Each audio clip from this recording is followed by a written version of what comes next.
What's up guys, my name's Tom and welcome back to the FPL Centre. Time for the Game Week 13 fixture breakdown. As always, we'll run through the key upcoming fixtures from an FPL perspective and try and identify who could be in line to benefit from some of the more glaring opposition weaknesses. A couple of people mentioned in the comments of the last fixture breakdown video as well that they would be interested in hearing my score predictions on the games that I'm featuring, so I have included those in today's video. Let me know in the comments at the end what you think and what your predictions are for the games that we're covering as well. We'll also take a quick look at my team selection as it stands heading into the weekend, and if you like the content I'm doing here on both FPL and the Fantasy Champions League game, make sure to give the video a thumbs up and get yourself subscribed if you're not already. Hit that notification bell as well so you know when the latest video drops. But yeah, let's get straight into it.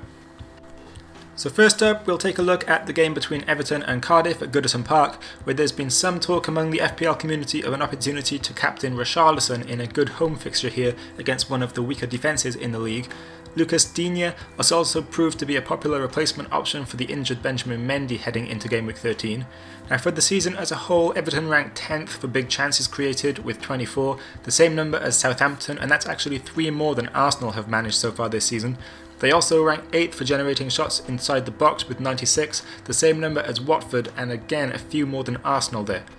They come up against a Cardiff defence that has allowed 29 big chances to be created against them, which is the 3rd most in the league over the opening 12 game weeks. The Bluebirds have also allowed the 6th most shots in the box to be generated against them with 108. All of this indicates that Everton should be able to create some good quality chances during the game and probably get off a decent number of shots in the box as well. Certainly good news for Richarlison then, as long as a few of those chances fall to him. On the other side of this one, Cardiff's attack ranks 3rd worst in the league for creating big chances with just 15 through the season so far. Only Burnley and Huddersfield have created fewer.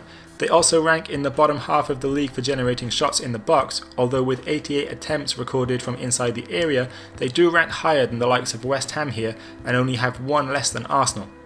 Everton's defence meanwhile seems to do a pretty good job of restricting shots from inside their own area, as they've allowed the 5th fewest attempts in the box across the opening 12 game weeks. Cardiff concede the majority of crosses delivered against them from the left wing, which is obviously where Lucas Digne likes to push forward and get balls into the area. Another noteworthy factor here is that in recent weeks Digne seems to have secured corner kick taking duties, and Cardiff have conceded the 5th highest number of chances in the league from set pieces this season, so there is definitely a chance of attacking returns for the French international fullback this week. Both sides will have to pay particular attention to the other side's threat from set pieces, as Everton and Cardiff actually rank 1st and 2nd in the league this season for generating chances from set piece scenarios. According to the stats though, Everton are much better at defending set pieces, but as we all know in football, a clean sheet is never guaranteed when you come up against a team like Cardiff who seem to specialise in set pieces and scoring from corners and free kicks. So the Toffees will have to be especially vigilant in their defensive duties here. My score prediction for this one is Everton 2, Cardiff 0.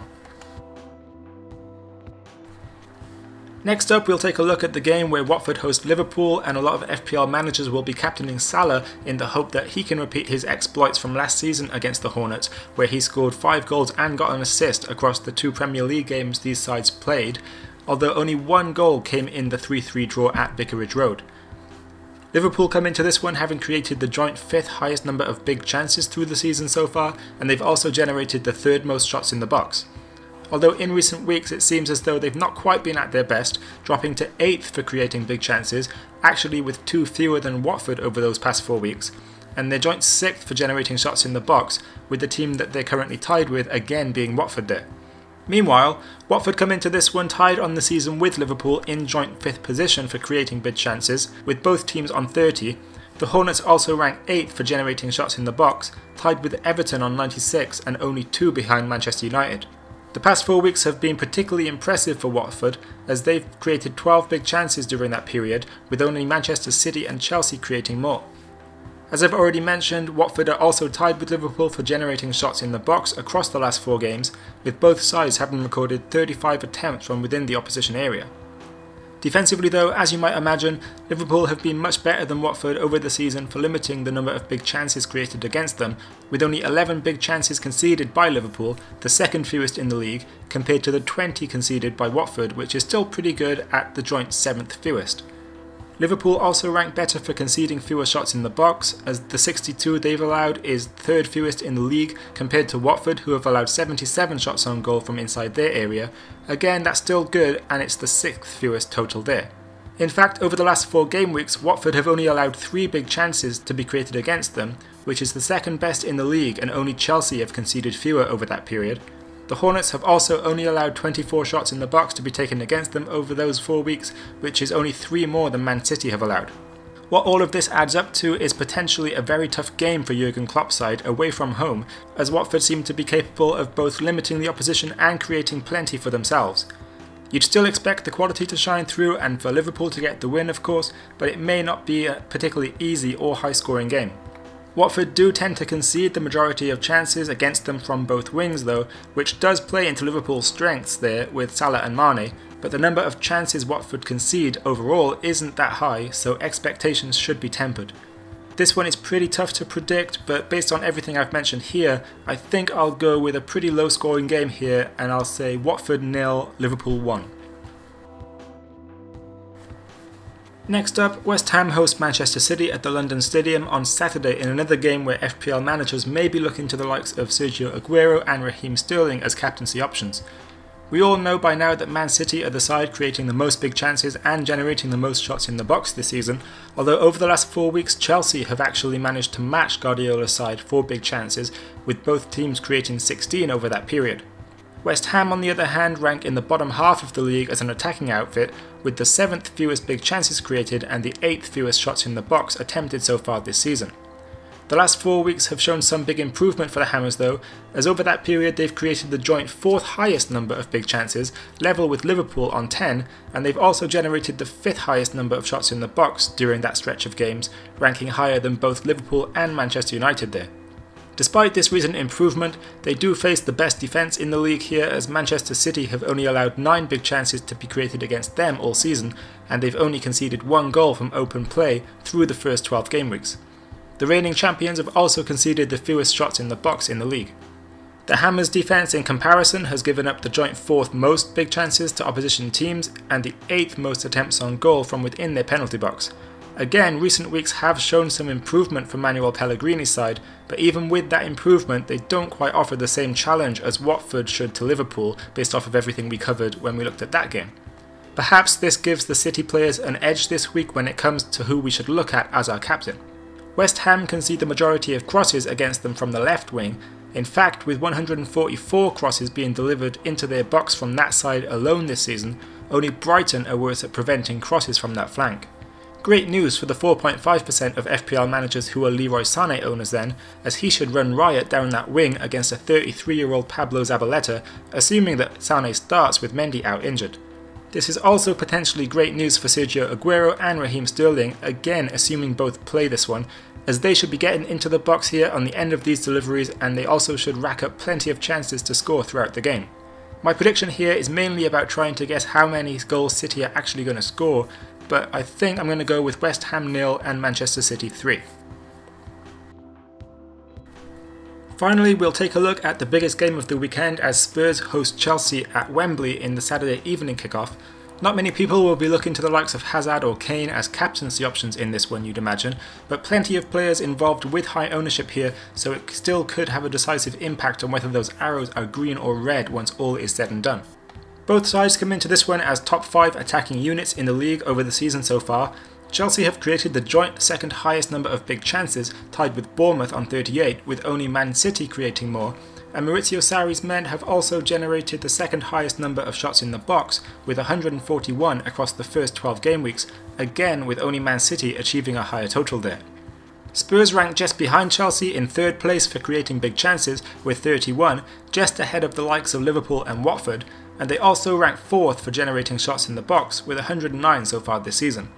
Over the last 4 weeks though, it's only Chelsea that are continuing to impress, as they've created 16 big chances over that period, with no team being able to create more, and they've also generated 47 shots in the box, the 2nd highest number in the league over that stretch of games, with once again only Man City ahead of them on 49.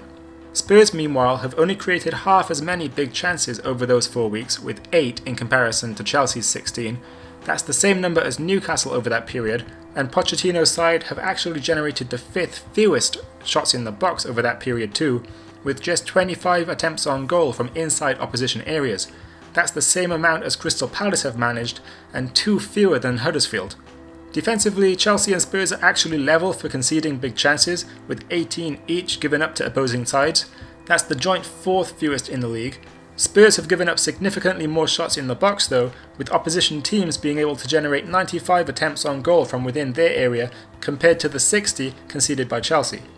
The story of the last 4 game weeks continues to favour the Blues here, as Chelsea have conceded the fewest big chances in the league over that period, allowing just 2 to be created against them. They also rank best in the league over that time for allowing the fewest shots in the box to be taken against them. Spurs meanwhile have only allowed 6 big chances to be created against them over the 4 weeks there, but have allowed more than double the number of shots in the box to be taken against them, with 34 compared to the 16 Chelsea allowed.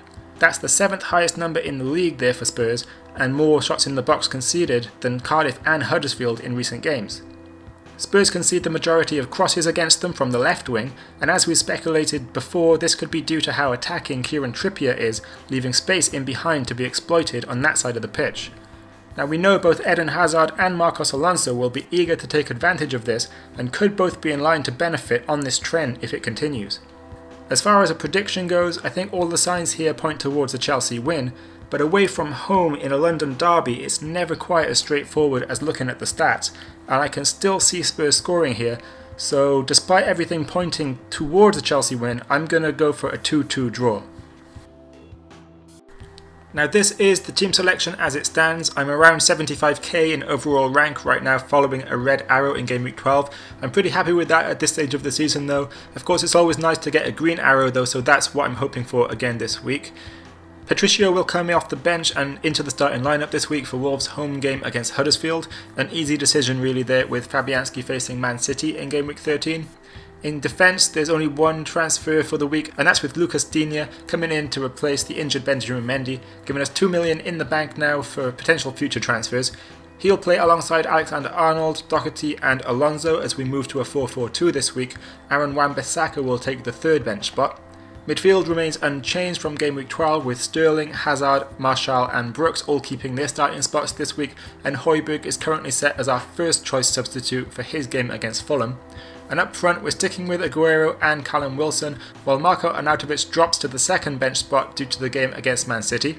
The captaincy is currently on Raheem Sterling. As we covered earlier in the video, I think City's game against West Ham is one of the better matchups this week. My decision is obviously made easier by the fact that I don't own any Liverpool attackers, and I also don't have Richarlison in my side anymore, so it came down to Sterling, Aguero or Martial for me, and out of those options I just think Sterling as captain with Aguero set as vice captain just in case he doesn't play makes the most sense for me there. So there we go guys, if you liked the video give it a thumbs up, subscribe if you want to keep up with what I'm doing here at the FPL Centre. Make sure to also hit that notification bell if you do subscribe so you know when the latest video drops. Let me know in the comments, like I say, what you think of the score predictions and what your predictions are for the games that we covered there. If you've made any big changes to your team heading into the weekend, also let me know what's been going on with your transfers. Good luck in Game Week 13 guys, but that's all from me today, thanks for watching.